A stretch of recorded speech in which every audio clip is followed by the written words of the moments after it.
आज हम प्रयागराज की सरजमी पे महाकुंभ मेले में आए हुए हैं। आज हम महाराज जी से नागा बाबा जी से विभिन्न प्रकार के बिंदुओं पर चर्चा करना चाहते हैं। सबसे पहले हम महाराज जी का नाम जानना चाहेंगे।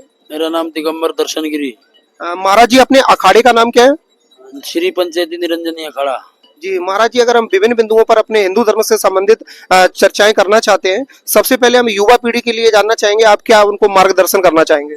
युवा पीढ़ी को यही मार्गदर्शन करना चाहेंगे। युवा पीढ़ी जो है कि अपने धर्म के ऊपर जोड़े, अपने धर्म का प्रचार करे, अपने धर्म की पूजा पाठ करे, अपने कल्चर के ऊपर ध्यान दे, अपनी संस्कृति के ऊपर ध्यान दे, अपना जो है कि अपना जो भी हो भगवान का ध्यान करे, जाप करे, पाठ करे, यही मैं कहना चाहूंगा।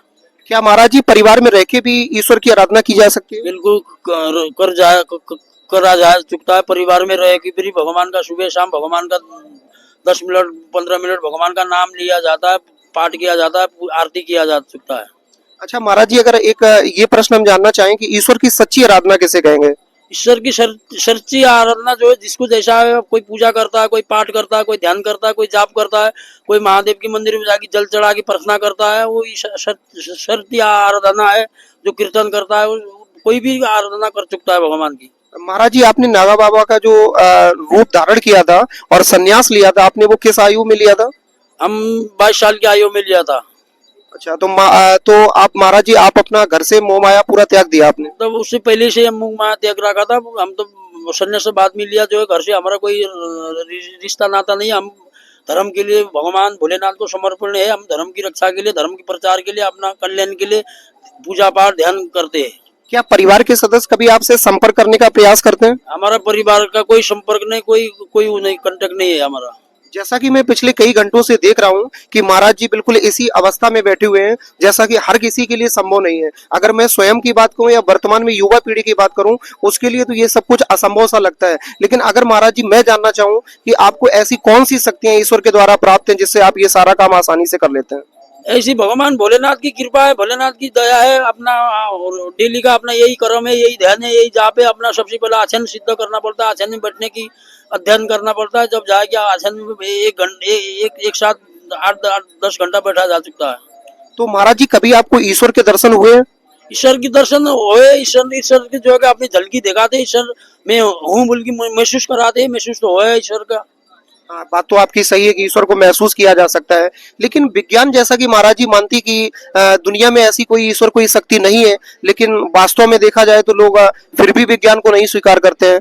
जब विज्ञान बोलो, विज्ञान जो है कि ईश्वर जैसी शक्ति नहीं है, तो विज्ञान ने फिर मनुष्य क्यों नहीं बना पाया? मनुष्य जो किसी पुर्जा से, किसी कंप्यूटर से, किसी बैटरी से मनुष्य चल रहा है, फिर रहा है, पैदा हो रहा है, प्रकट हो रहा है, वो किस तरीका से हो रहा है? जो ईश्वर की विज्ञान ने जो है कि मनुष्य को पैदा करने की क्षमता क्यों नहीं है? विज्ञान की ये पैदा तो भगवान की कृपा से हो रही है नहीं। अच्छा महाराज जी, जो युवा पीढ़ी है उसको किताबी ज्ञान के साथ इस प्रकार का जो अपना धर्म का ज्ञान है उसको कैसे करना चाहिए? देखो, सबसे पहले तो घर से ही छोटे बच्चा होते ही माँ बाप को शिक्षा देना चाहिए। हमारा धर्म है, हमारा कल्चर है, हमारा संस्कृति है, हमारा पूजा पद्धति है, हमारा देवता है, हमारा वो समाज है बोल के उनको सबसे पहले घर से शिक्षा दिया जाता है। फिर गुरुकुल में भेजना चाहिए, गुरुकुल से शिक्षा मिल जाएगी। अपना माता पिता से ही बच्चा शिक्षा सीखता है, संस्कृति सीखता है, परंपरा सीखता है। समाज में एक नई भावना अपने सनातन धर्म के प्रति जागृत करने के लिए क्या बुक को पढ़ना, किसी किताब को पढ़ना जरूरी है या कथा भागवत को सुनना जरूरी है? जो नया संस्कृति की जागृतता हो तो आदि होना आदि है, इसको तो कोई वो नहीं कर सकता। संस्कृत जानने के लिए अपना वेद पढ़ना चाहिए, शास्त्र पढ़ना चाहिए, भागवत पढ़ना चाहिए, गीता पढ़ना चाहिए। गीता में सब बताया गया है। और बाकी जो है कि सब नॉलेज होना चाहिए। आप जब पढ़ेगा, उसको अध्ययन करेगा, जब तो उसको ज्ञान होगा, नॉलेज होगा। हमारा परंपरा क्या था, हमारा रहन सहन क्या थी, हमारा कल्चर क्या था, जब तो जानकारी होगी।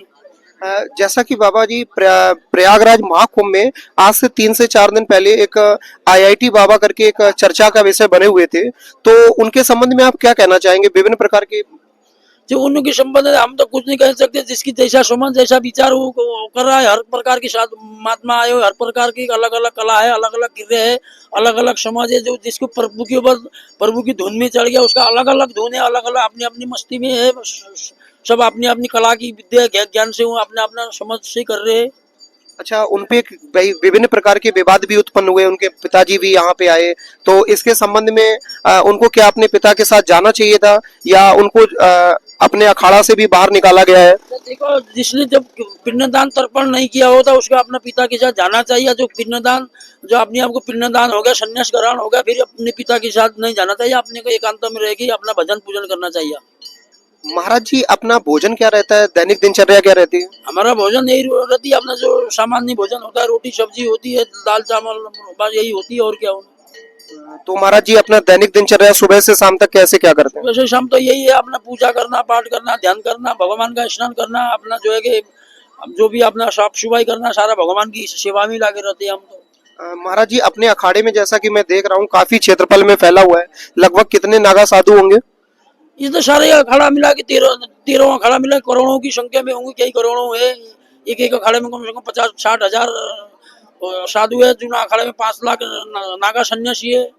महाराज जी को मैं पिछले कई घंटों से नोटिस कर रहा हूँ, देख के मैं भी बहुत अचंभित हूँ कि महाराज जी किस प्रकार से एक ही स्थान पर बैठ के ईश्वर की साधना कर पा रहे हैं, जो कि बहुत ही अगर कहा जाए बहुत ही संघर्ष वाला कार्य है। और महाराज जी आप वर्तमान में एक अंतिम रूप से युवा पीढ़ी को क्या मार्गदर्शन करना चाहेंगे? युवा पीढ़ी को यही मार्गदर्शन है। युवा पीढ़ी सबसे पहले अपना माता पिता का आज्ञाकारी बच्चे बने। आज्ञाकारी बनने के बाद अपना जो है कल्चर है, अपना अपना समाज के बारे में सेवा का भाव कर रखे।